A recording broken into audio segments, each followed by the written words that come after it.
Niners fans and Seahawks fans, it's about that time. Faithful Niner Empire. What's good? You know who it is. It's your boy, J in the Bay.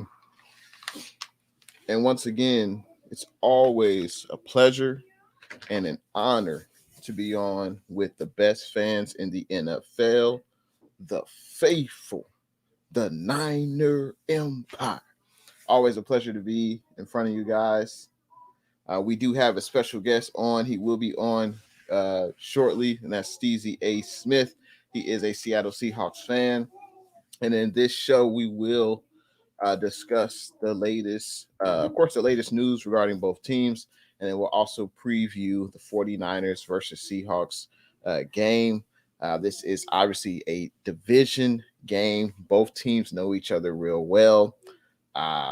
Unfortunately for the 49ers, the Seahawks have had our number ever since Russell Wilson was drafted in 2010.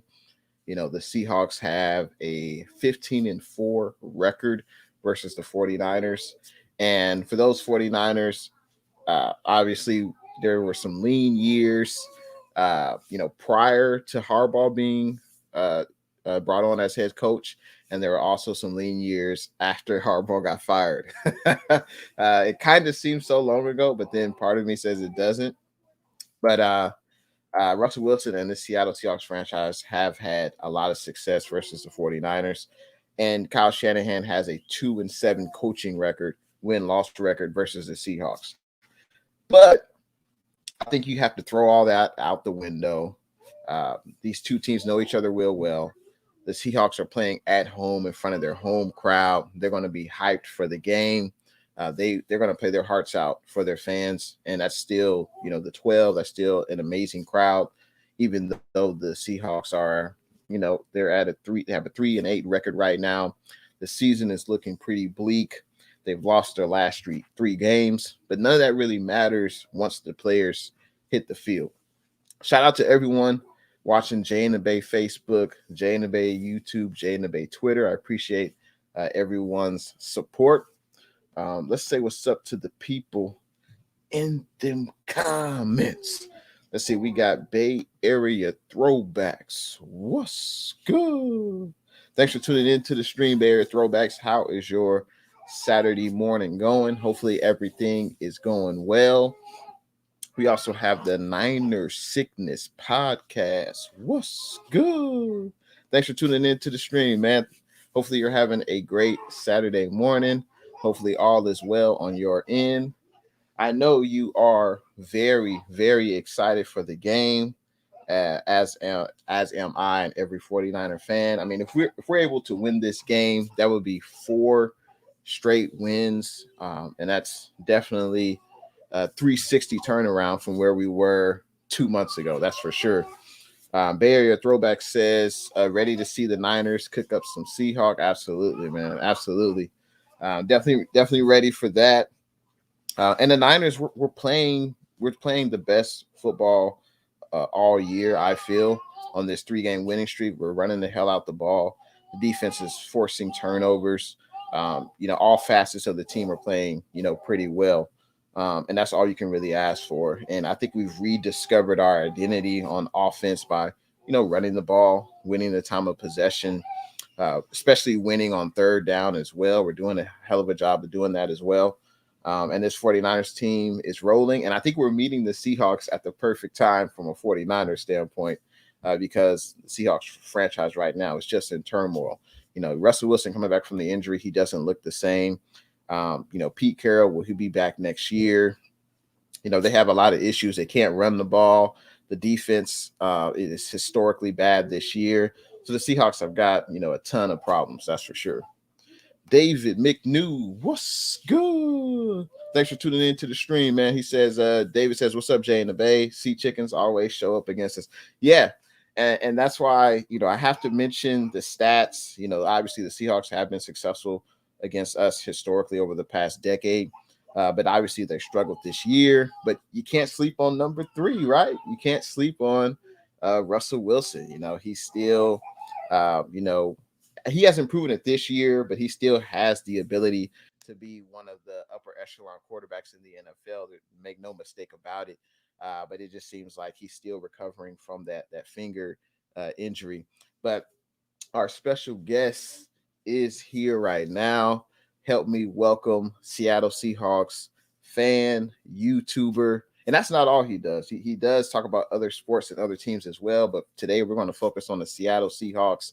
But he represents the Seattle Seahawks very well. Please help me and giving a warm welcome to Steezy A Smith, Seattle Seahawks fan, YouTuber. What's good? How you doing, man? Hey, what's going on, Jay in the Bay? Man, my bad, I'm a little Hey. late, but I hope you're doing well, brother. Hey, it's all good. It's all good, man. It's good to have you on.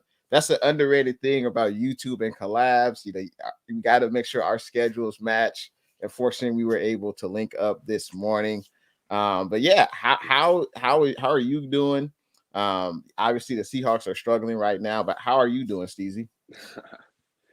Man, I'm feeling wonderful. I'm feeling good. Just recently celebrated a birthday, so Happy anytime birthday, that happens, man. that's always yeah, man. Thank you, brother. Thank you. I appreciate that, bro. You were definitely one of the first people to wish me happy birthday, so that always feels good. But um, just another year. Just, real blessed. So super thankful to get to have the people in my life, and I just couldn't be more appreciative. No, absolutely, man. Man, I can dig it. And for those that wish to follow Steezy A Smith, whether you're a 49ers fan and you want to get some insight on the team, or you're a Seattle Seahawks fan, make sure you check out Steezy A Smith. All his social media info is in the links in the description of this video. Make sure you check him out. But we got to talk about the game. Well, let's talk about, the Seahawks did beat the 49ers earlier on this year, 28-21 in October. But since then, man, the teams have just flipped as far as how they're playing, what's going on with the current teams. And right now, unfortunately, I'm shocked by this. The Seahawks are 3-8 on the season. Um, can the Seahawks? Mhm. What can the Seahawks do to salvage this season, or do you think the season's over? I mean, honestly, I think the season's been over. Before that loss to the Washington football team, mathematically, the Seahawks had about a 4% chance of making the playoffs. And mathematically, right now, as surprised as I am to hear it, we're not mathematically eliminated yet. I think there's still technically a 1% chance of Seattle making the playoffs, but I mean, obviously, I wouldn't hedge my bet on that.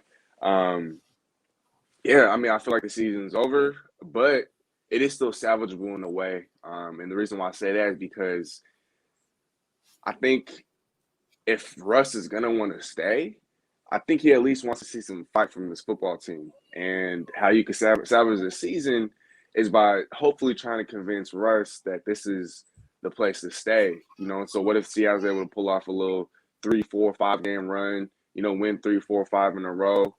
Maybe Russ will look back and be like, "Yo, this team is real competitive. We showed a lot of fight and resiliency down the stretch. This is definitely a team I want to stick around with." And so I'm not saying, he's gonna leave or he's gonna stay or whatnot. I'm just kind of saying that maybe this is gonna play some sort of influence on Russell Wilson's future. Yeah, I mean, it'll be interesting to see what happens in the off season. There was some issues this past off season. You heard Russell Wilson may want to get traded.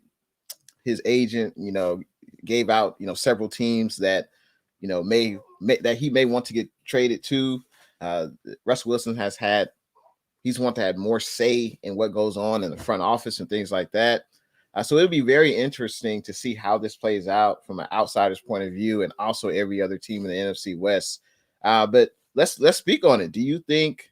Let's say if you're the decision maker in Seattle, do you keep both and have them running back? And I'm talking about Russell Wilson and Pete Carroll, or do you let one go, keep the other? If you're the decision maker in Seattle, what would you do this offseason?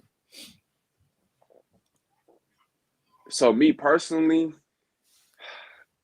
I've been I've been a little hesitant about this just because of the way that he's been playing, and there's a I'm not saying that he's declining, and I'm not saying he's not top 5 anymore, but there's a possibility that Russell Wilson's age is, finally starting to catch up. There's also a possibility that his game is starting to decline just a little bit. But even with that, I'd rather keep Russ and let go of Pete. And at the very least, if both of them are going to stay, I want Pete to have less power. Because right now, not only is he the head coach, but I think we've talked about this before, he's also the primary decision maker because he's the president of football operations. And so John Schneider is the GM. He's the one making moves, signing contracts, signing free agents, making trades and whatnot. But at the end of the day, Pete Carroll has to sign off on any sort of roster or personnel decision. So that being said, one of the reasons why I think Seattle has kind of taken a huge swing backward this year is because of our lackluster drafts the last 5, 6, 7 years. And we haven't had an effective first-round pick since, 2010? And Russell Okung or Earl Thomas. And so, yes, we had all those gems in the 2012 class. Yes, we had gems in the 2011 class. But those days are long gone. And so I think Seattle's in over their heads when it comes to the draft each and every single year. They're always looking at draft boards differently than everybody else, but it hasn't panned out in years. And so I definitely got to look at drafting as one of the biggest issues, and that falls on Pete Carroll's shoulders. John Schneider definitely deserves some of the blame, but Pete Carroll definitely. I definitely work to keep Russ just because, like we always talk about ad nauseum, franchise quarterbacks don't grow on trees. And even if Russ is in a little bit of a decline, you'd still want to build over or build with, a top 5 caliber quarterback like him. And so I'm letting go on Pete and I'm keeping Russ. I just think that Russ is only going to want to stay in Seattle if Pete isn't there. Because I feel like you had 2 guys trying to drive the boat, and it's been like that for a couple of years now. They've been able to compromise just for the sake of the football team, but you could tell philosophically and what they want to do with personnel, they're just not on the same page. So keep Russ, let Pete go. I agree. I would do the same thing if I was the decision maker with the Seattle Seahawks. I would do the same thing. Russell Wilson has turned this franchise around. I know some people would say Pete Carroll has done the same, but Pete Carroll really hasn't been a successful head coach without Russell Wilson.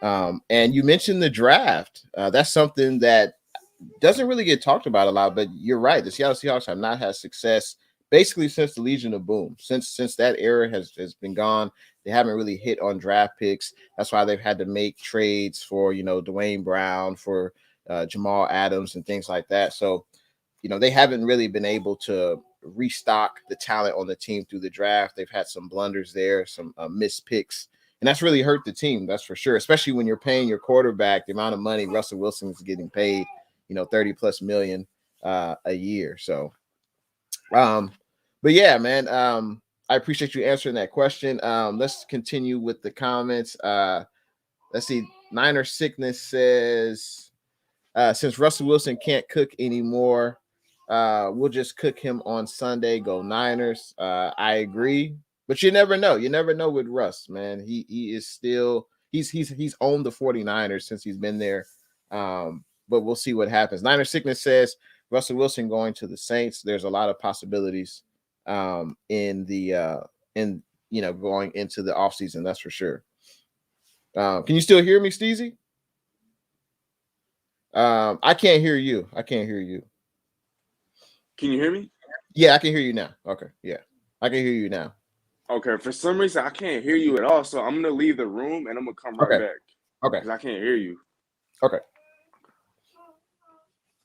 So for some reason, Steezy can't hear me, but I think you guys can hear me, right? You guys can hear me on the stream. Let me know if you guys can hear me. Just leave a thumbs up or something in the stream if you guys can hear me. Dan Castillo, what's good? Thanks for tuning in to the stream, man. Hopefully you're having an excellent Saturday morning. Thanks for tuning in. I appreciate everyone. Hit that thumbs up button. Let me know you're enjoying the stream. Alejandro, what's good? Thanks for tuning in to the stream, man. Hopefully you're having a great Saturday. Let's see. Okay, Niner Faithful says the sound is fine. Okay, cool. So Steezy A Smith, he will be in shortly. He's having some technical difficulties on his end. Looks like he's back. Let's see. Okay, can you hear me now? Let's go, brother. Yes, sir. Okay, cool. Cool. All right. All right, man. So let's get into. I want to talk about the Seattle Seahawks offense. Now we know Russell Wilson Mm. is coming back from that broken finger on his throwing hand. It's probably one of the worst injuries you can have as a quarterback, an injury on your throwing hand. But also, let's talk about the running back situation with Chris Carson. He's no doubt when he's healthy, he's a pretty good running back. But so far, in his career, he's had issues with staying healthy.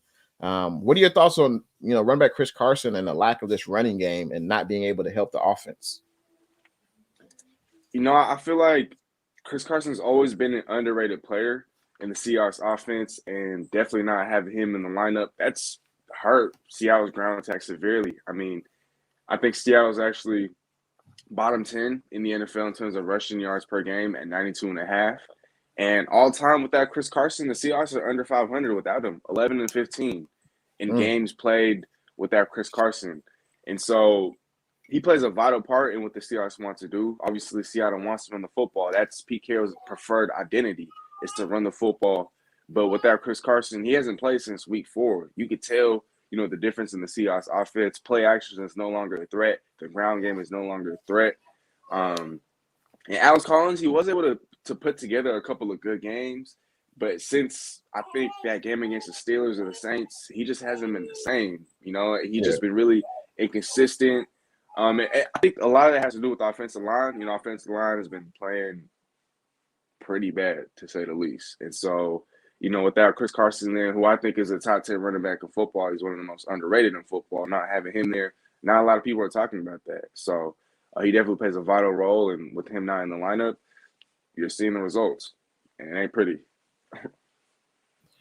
No, I would agree. A lot of quarterbacks, you need an effective running game. You need to have a balanced attack on offense. Otherwise, the defense will just, set up for the pass. And obviously, that's not good for offenses. So we've seen it on the 49ers end as well. When we haven't been able to run the ball, we haven't been as successful on offense. That's for sure. Make no mistake about that. But let's see. Let's get into, Russ. One of the people watching, one of my subscribers, David says, I don't think Russell Wilson's finger is healed. His throws have been off. Since you've seen Russell Wilson in these last 3 games, do you think his finger is healed? What have you noticed about his game so far since he's been back? I think it's definitely fair to say that his finger isn't 100% healed, but to say that is the sole reason for his struggles, I don't think that's something I'm willing to give him. And I understand it was the first injury he sustained throughout the course of his career, and I understand it's players speak, but at the end of the day, he's on the football field. At the end of the day, he's been practicing every single day. At the end of the day, he's the one who's been telling the media, telling the coaches, telling the medical staff, I'm good to go. The finger isn't hurting me. Wouldn't anybody in the coaching staff, wouldn't anybody medically say that, Russ's finger, it's not healed. It's definitely affecting him. He's missing throws because of it. I just feel like by now we would have heard something, and the more that Russ plays, the healthier, at least in theory, that he gets, right? And so I'm going to blame his struggles a little bit on the injury because he's definitely still rusty. But some of the weaknesses that we're now seeing, I think some of those weaknesses have always been there, or at least now it's being magnified. And what I mean by that is Russ, not only is he still neglecting the middle of the field, it's like when he's throwing to the middle of the field, he's missing the throws. They're way off. He's missing guys in the flat. He's missing guys in the curl area. He's missing the guys, in the short to intermediate area. And I think one of the reasons why is because he's just not accustomed to throwing to those guys. He's not really accustomed to checking down. He's used to throwing deep shots, deep type of plays, superhero type of plays, off script type of plays. He never really, adjusted his game because since the second half of last year when defenses are playing more too high, 2 safeties on the field, more cover 2, Russ was really unable to adjust. And a lot of people will point out to, it's the offensive coordinator, Brian Schottenheimer. Well, we got him out of here. We got Shane Waldron here now. And it's still the same thing. And so that's why I look at Pete and give him even more blame because it's like, Pete, we've had the same problem for years now. And you haven't really worked to adjust anything. And then you got guys like Tyler Lockett talking about, when we watch film, what we're seeing on film isn't what we get in game. He said that last year too. And so isn't that a lack of adjustments? And isn't a lack of adjustments on the coaching staff? And so I know I kind of shifted away from the topic, but I'm not going to blame it all on Russ's finger. You know, maybe there's another thing that he might be dealing with. But he's been on the field for a while now. He's been practicing every day. He's been talking about how he's been ready. And so I definitely got to hold him accountable, or at least hold him somewhat responsible for his struggles, and not just get blaming on the injury altogether. No, I totally understand. And I like Dan's comment here. He says, I don't think Russell can depend on his offensive line, so it's causing him to make bad throws. I think it's a lot of things. Sometimes you just have to take what the defense gives you.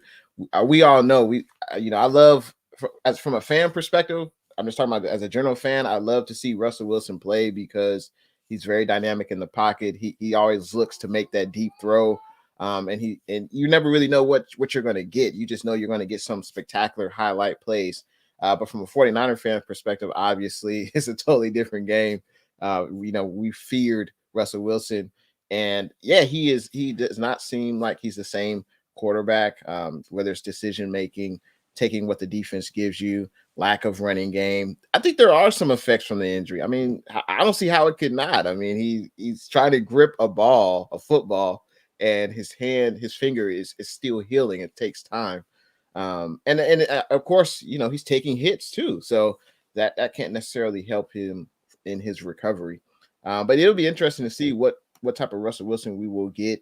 It seems like when he's on the run, his accuracy, he's less accurate with throwing. And when he's in the pocket and he's comfortable, it seems like he can make more throws. Is that an accurate assessment? That's what I've seen.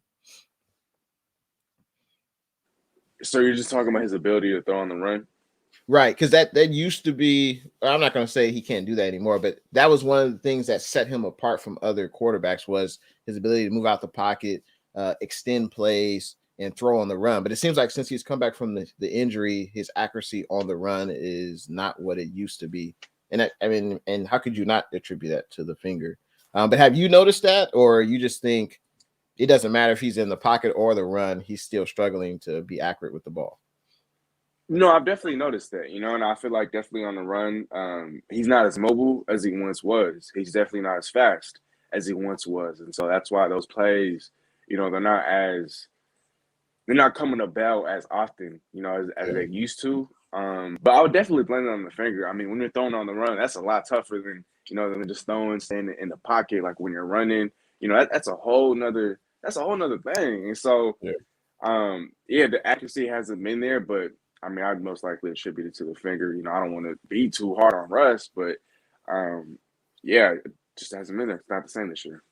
Yeah. And I gotta say, what's good to JR Meadows, man. Thanks for tuning into the stream. He's giving us a early prediction for the game. He's got the Niners winning 38-23. Wow. All right. Tell me how you really feel, JR. And I gotta say, hot diggity dog. What's good, Blue True?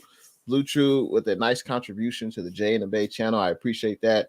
Blue True says, GM, good morning, Niner fam, Jay and Steezy. This is for the executive producer of the Jay and the Bay show and your little babies. I appreciate that. Thank you very much. Let's see. So Niner Sickness says, yo, Steezy, if Pete is done, who would you like the Seahawks to go after? Great question. Yeah, so I answered this in the chat, but one of the guys that I feel like Seahawks should most definitely target, Eric Bieniemy, offensive coordinator of the Chiefs. Amongst other people, I think another great candidate would be Brian Daboll of the Buffalo Bills. And I'm just honestly looking for somebody who's offensive-minded, somebody who could potentially cater to what Russ potentially might want to do on offense. Just a guy that maybe has more of a grasp, more of a grip on today's modern NFL in terms of offenses and, utilizing different concepts and schemes and really just taking advantage of Russ and being able to do what Pete just hasn't been able to do. I mean, the offense just reeks of Coach Pete. And, and that's not always, but it's just more times than not this year. I mean, the offense just look like it's so vanilla, so bland, it's so boring, it's so predictable. There's nothing innovative about it. And so I just want some innovativeness. I want some newness. I want some explosiveness, and I don't want all that predictability. No, totally understand, and it'll be interesting if if Russell is traded, if Pete is let go.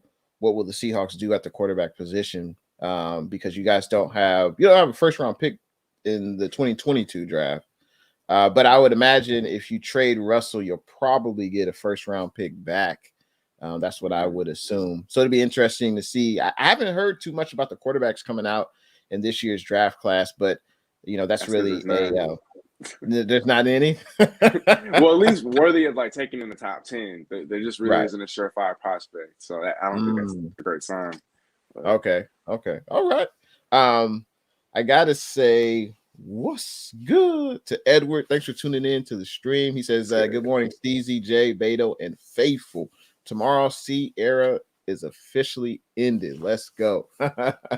Hey, man, it'll be interesting. Seattle, they still have the crowd there, the 12. I'm sure they'll be out there strong, rooting for their team. I'm sure the Seattle players will play their hearts out, in front of their home crowd. And the records, I know the records are facts. You can't change those, but they don't really matter once the players get to the field. And Russell Wilson, he's owned this team. He has a 15-4 record against the 49ers.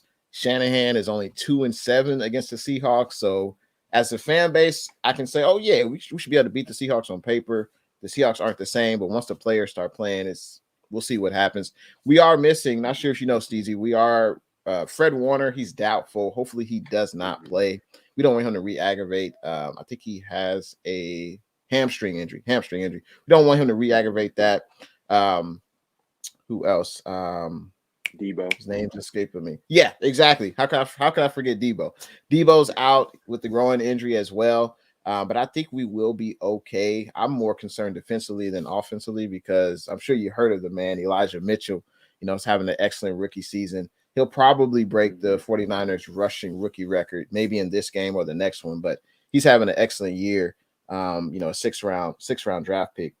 But Niner Sickness says DK Metcalf is a good wide receiver, but the boy can drop some balls at very crucial times. What are your thoughts on the Seahawks wide receivers this year? I know they've had to endure Geno Smith, and now they're getting a hobbled Russell Wilson back. You guys still have two pretty good receivers, DK and Metcalf. What are your thoughts on, DK Metcalf and Tyler Lockett? What are your thoughts on those two wide receivers against this secondary? What are your thoughts? I think if there's a game in which they got to eat or in which they're both about to eat, I got to say it's this one. And I'm not saying your guys' secondary is weak, but I think that at the very best with the current personnel that you guys have right now, I just think that, your guys' secondary is probably above average, if not just slightly above average at their very best with the current personnel.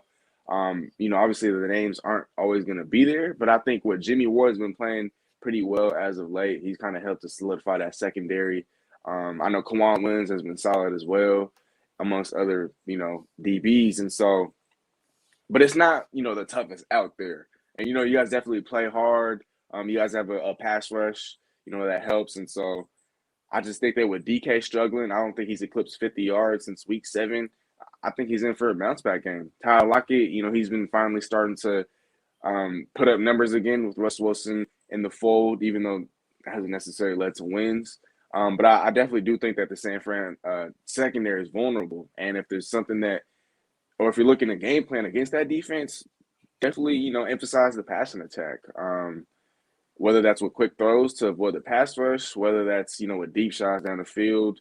It's hard to play offense when you don't have a ground game because you're already one-dimensional, and when you're already one-dimensional, on top of that, teams know that Russ isn't going to target the middle of the field. Teams know that Russ isn't going to target the short to intermediate routes. Teams know that Russ isn't going to check it down, or, utilize what's in front of him. He's really just going to be looking down the field. And so when he's going to do that, you can take that away. And so that's what makes Seattle's offense so predictable.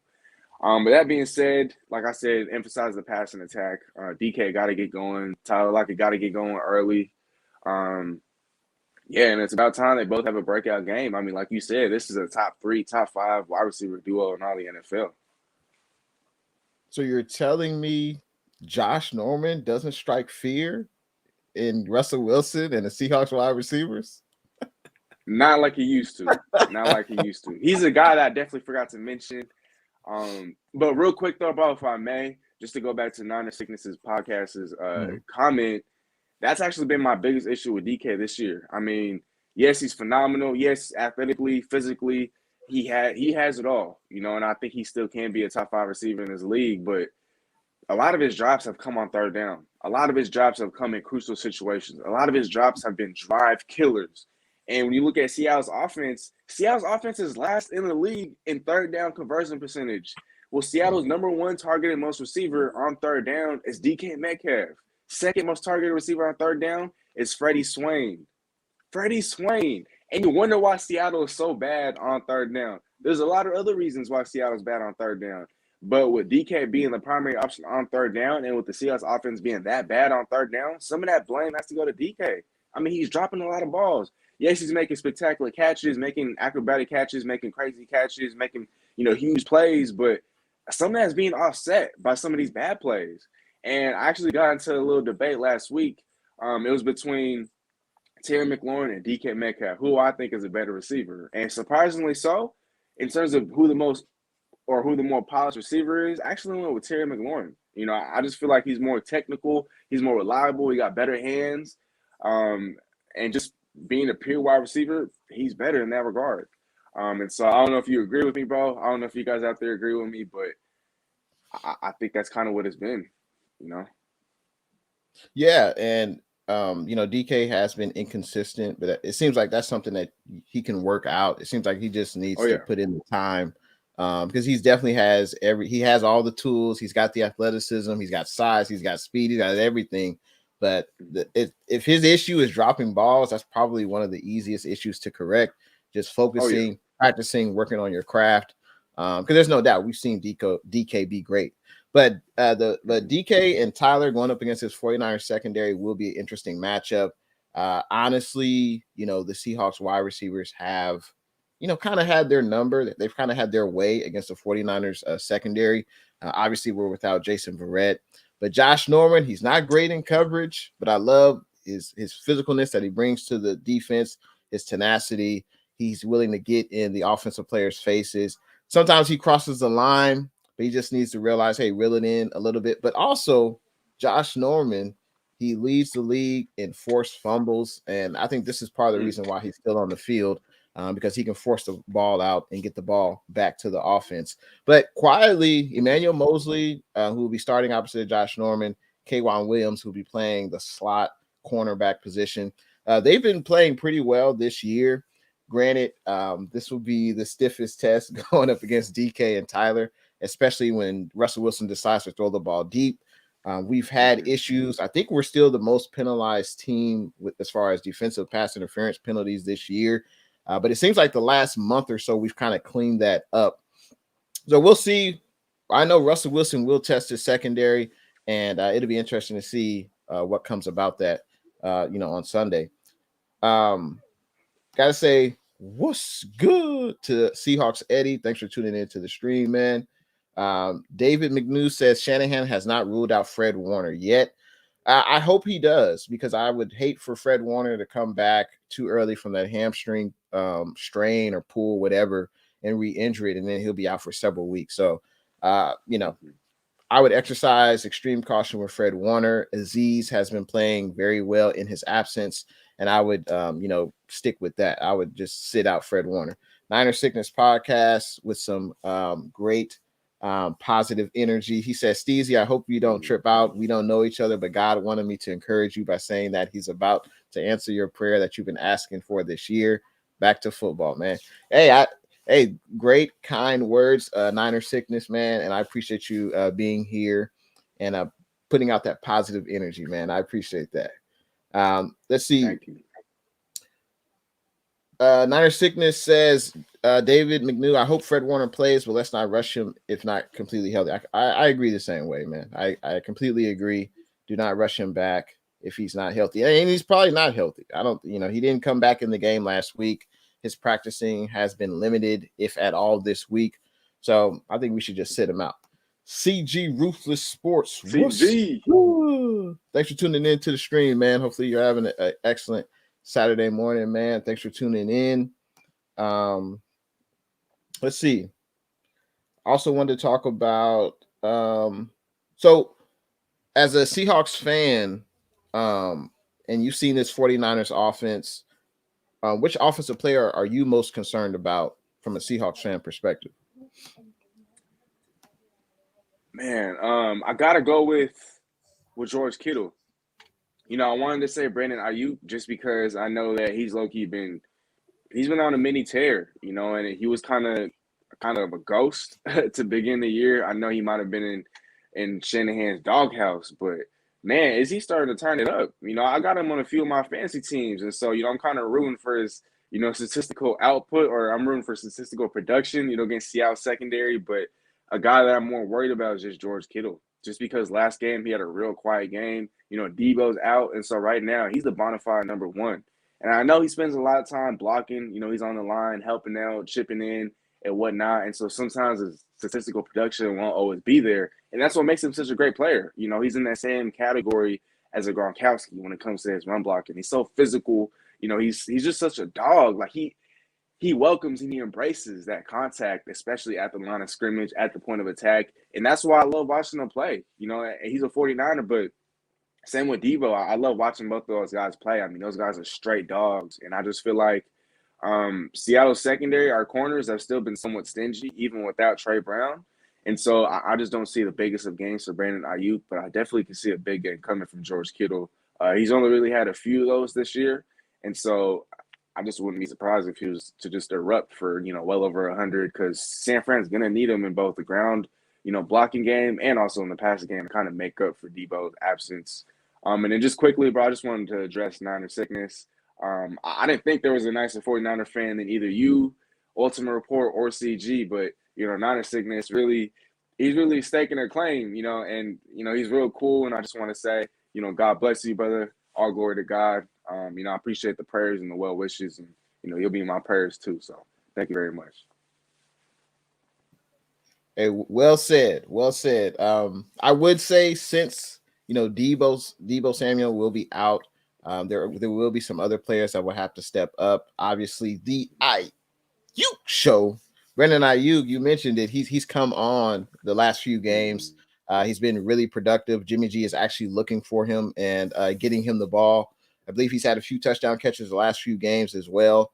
Keep an eye out for Juwan Jennings. He's a bigger receiver. He will be starting opposite of Brandon Ayuk. And also, you can't forget about Elijah Mitchell. This Seahawks run defense is not doing very well. They're averaging about 125 yards per game so far this season. But the Seattle Seahawks defense in general is just not meeting expectations. They have Dunlap, they got Kerry Hyder, they have two solid names that can go after the passer, but they haven't really been able to get after the quarterback. They're one of the worst teams in sacking the quarterback this year. Jamal Adams, he got the big contract, but we're not really seeing the production. I should say we're not seeing him as a playmaker or a difference maker when he's on the field. But I would say, from a 49er fan perspective, watch out for Elijah Mitchell, because I think that's how the 49ers will, take control of this game. The 49ers have won the time of possession in the last 3 or 4 games in our win streak. And I think that's what we're going to do. We're going to try to run the ball 35 to 40 times, right down Seattle's defense. And, Seattle has struggled stopping the run. So I think make sure you look out for Elijah Mitchell and Jeff Wilson Jr. I think those will be the two most productive running backs. And I think it could be a long day for Seattle's defense, I think. But we'll see, man. We shall see. Now, let's go to the other side of the ball. Let's say, so Fred Warner's out. Obviously, Nick Bosa, he's a beast. 11 sacks so far this season. Out of those two players, or let's exclude those two players, who else do you think is a defensive player that the Seahawks should be most concerned about? That's a good one. Because without those two, in the picture, then it's a little more difficult. We got spells But all over the field, baby. What you mean? yeah, no, you guys got players. You guys still got players. I'm not my bad. I wasn't trying to disrespect y'all. But I'm gonna go with Jimmy Ward. I feel like this year I'm seeing a better Jimmy Ward. I think he missed time, right, to start the Yeah. year. So He missed he's trying time to. like in the middle of the season. Oh, I in the think he middle of the missed year. 1, maybe 2 games in the middle of the season. Yeah. Okay. Well, I really like what I've been seeing from Jimmy Ward. He's not the best safety in football, but I definitely think he's one of the more underrated type of players. I think his ability to play deep. I think his versatility. You can move him all over the field. And he's kind of like a field general on that defense for you guys. And so I just feel like with Russ, struggling in his accuracy, I feel like Jimmy Ward is the type of guy. He can be that playmaker. He can be that guy that forces, an interception or a forced fumble. Josh Norman could, potentially come in clutch with that. Just because Seattle, they don't turn the ball over too much, but with Russ playing the way that he has been, I wouldn't put it past him to maybe throw a pick or two. And I just feel like with Jimmy Ward, he's been turning it up as of late, and he's definitely got to watch out for.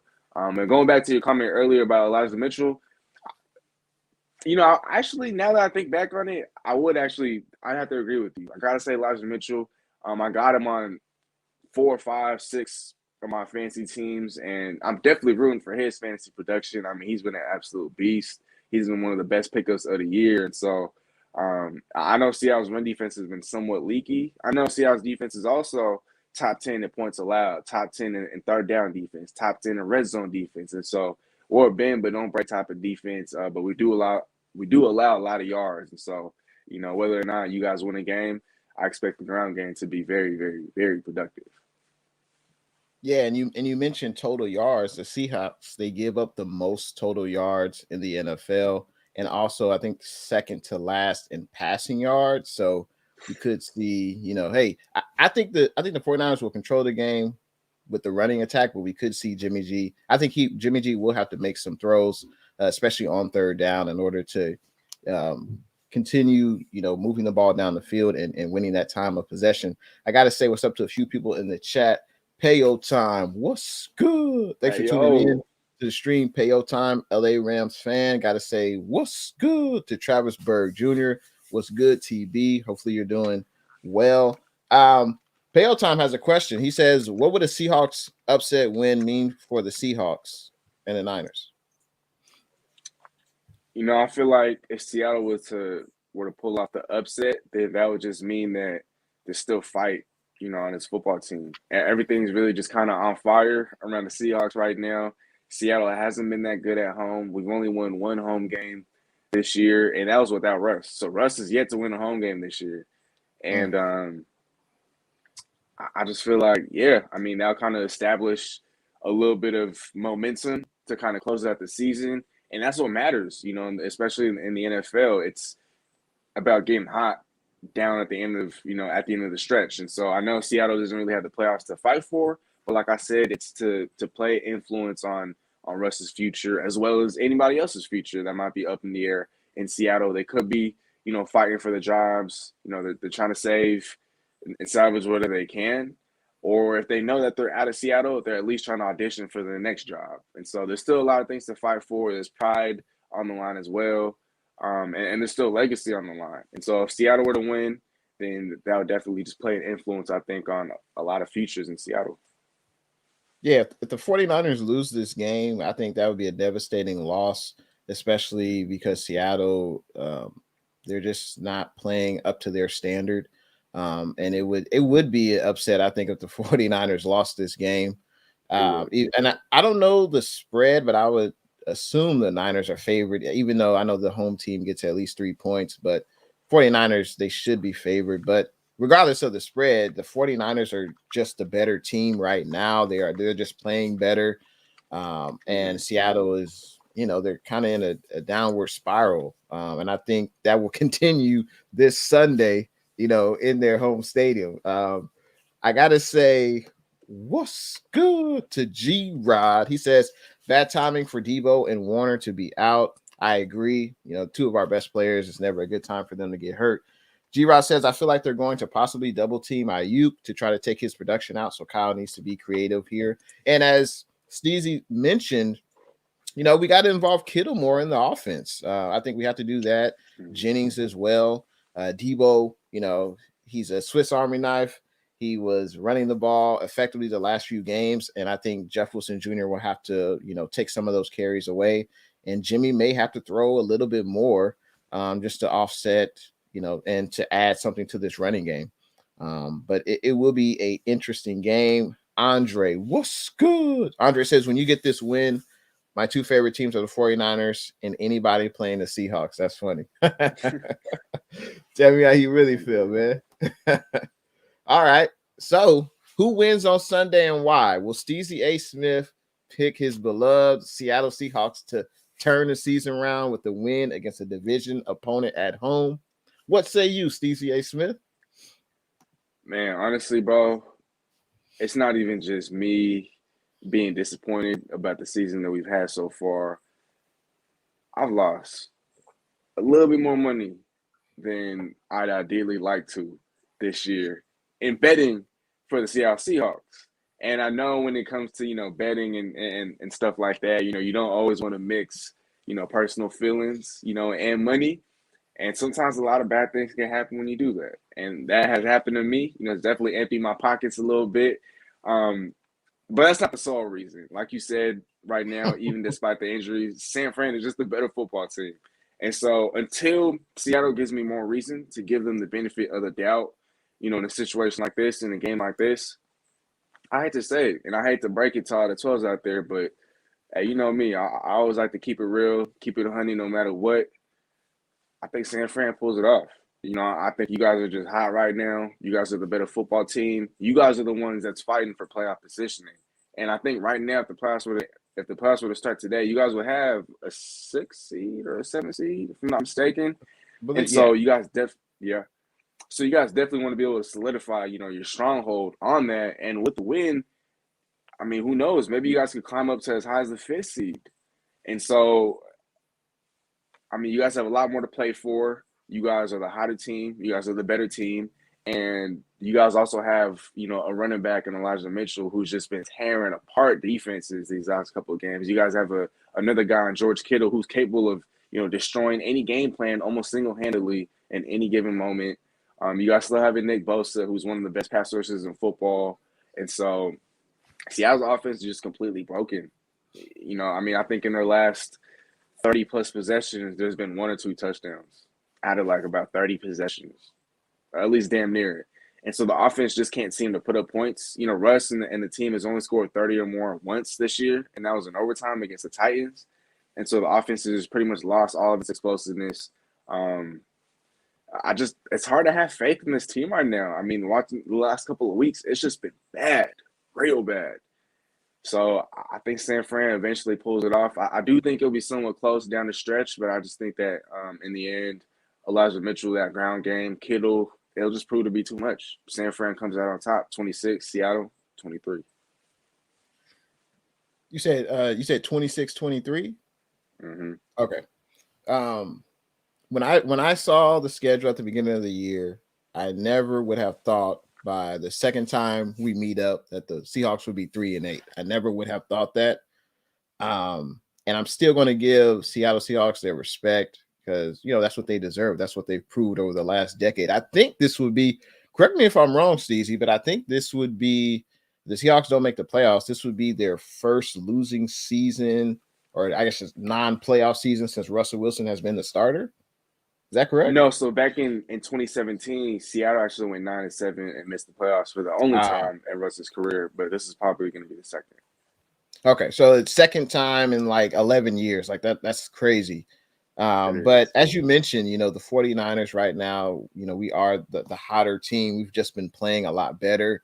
But, I still can't count out number 3 and, his weapons at wide receiver.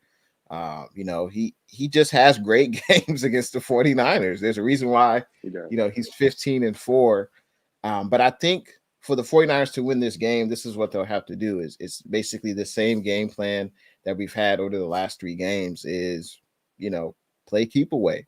And the way we do that on offense is just run the ball, have long drives, 12, 13-minute drives that demoralizes the defense. Execute on third down, run the ball. Don't have excessive amount of penalties. Don't beat yourself, and win on third down. And execute in the red zone, of course. We do all those things. We've been doing those things the past 3 games. I think the 49ers should win this game. I think we could win this easily, but even if you have a 2-touchdown lead, I still think it going up against Russ. Maybe I'm giving him too much credit, but I'm never going to say, "Oh, the game's over," because I've seen what Russell Wilson can do, and that's the amount of respect I have for Russell and what he can do for an offense. And this is going to be a division game. Both teams know each other well. I still think the 49ers, though, I think we should win this game. I think we're just playing better right now. I have the 49ers winning 31-21. That's my prediction for the game. And I'm looking forward to the game, and hopefully we can continue this win streak. Because as you mentioned, the 49ers are looking toward the playoffs, and we got to treat each game like it's a 1-game playoff from here until the end of the season. And the Seahawks, they're down on their luck. They lost 3 straight. So, I'm looking forward to the game. David McNew gives us his prediction for the game. He says Seahawks have been like a pimple on my backside for years. It's never an easy win. 49ers 27, Seahawks 21. Edward says, I think a close game favors Seattle. Wilson is a top quarterback, just injured now. He's been a nightmare for a day. Exactly. So it's hard to just say, oh, the Seahawks have been playing bad. They're going to continue to play. It's hard to say that, but I just think the Niners, if we stick to the game plan, run the ball, the Seahawks have a hard time stopping the run. I think we'll be just fine as long as we stick to the game plan. Livy's World, what's good? Thanks for tuning in to the stream, Livy's World. Have an excellent Saturday. I appreciate you for coming on. Steezy A Smith has been a blast, man. It's unfortunate. I wish these 2 teams, because this game was supposed to be a Sunday night game. Yeah. So it's unfortunate that we're not meeting the Seahawks, where both teams are like vying for a playoff spot. But hey, sometimes this happens. It is what it is. The Seahawks fans they've been spoiled the last decade with the franchise quarterback, winning tradition. Should have 2 Super Bowl victories, but hey, sometimes it ends up like that. But I got to ask you this now. First, everyone in the chat, make sure you leave a thumbs up for the live stream. Hit that thumbs up button. Make sure you subscribe. If you haven't already, check out Steezy A Smith on all his social media platforms. All those links are in the description of this video. And I got to ask you, Steezy, who is on your Mount Rushmore of Seattle Seahawks players? So if you had to pick 4, either in Seattle's entire history, or you can pick 4 in the past 2 decades that you would put on your Mount Rushmore. Which names would be on that list? So I'm gonna actually do Seattle's entire history of players. Steve Largent got to be on there. I think Beast Mode. I got to put him on there. I think Walter Jones, one of the best left tackles in all of not just Seahawks history, but in NFL history. I got to put him on there. And then this one was tough. My last one will probably go to. I don't want people to get on me for recency bias, and there's definitely members of the LOB that I wanted to put here, but I got to put in the only franchise quarterback in Seahawks history, Russell Wilson. So Steve Largent, Walter Jones, Beast Mode, and Russell Wilson. Hey, that's a great list. Seattle has had a lot of great players, in their history. That's for sure. Shout out to everyone that was in the chat today. Thank you for joining us in this stream. We are excited for the 49ers versus Seahawks game. Kicks off tomorrow in Seattle, 1:25. For those that haven't followed you, or they haven't subscribed yet to your YouTube channel, excuse me, what can they expect from you in your YouTube channel, now in the future? Like you said at the beginning of the show, not just Seahawks content, also work to put out NBA content, just all around the NFL type of content. We also used to have baseball content. I've had some boxing content. And so, I like to think that I'm versatile in the world of sports. And I know I've been saying this for some time now, but I've just had a lot of technical things that I've had to work around. I'm gonna start live streaming. I'm gonna start having like 1 or 2 weekly shows on my channel. I'm thinking of having like a fantasy football one. I'm thinking of having like an NBA one, maybe like a Seahawks one, or if not, just like an all around NFL one. And I definitely got you on that list, bro. I got a list of guests that I want to start bringing on for shows. And so you're definitely on that list, bro. And I'm definitely hoping to launch that before the end of this year. And so before the end of this year, you guys should most definitely expect a live stream or two on a regular basis. Just really starting to put those things together. But yeah, I mean, I just stopped the video last night talking about whether or not Russ is still a top 5 quarterback in the NFL. Later today, hopefully tonight, I'll be dropping I know it's a little late, but my reaction to Adrian Peterson, my favorite player of all time, signing with my Seattle Seahawks. I'm not sure if he's going to play this weekend. Even if he does, he probably won't play a lot.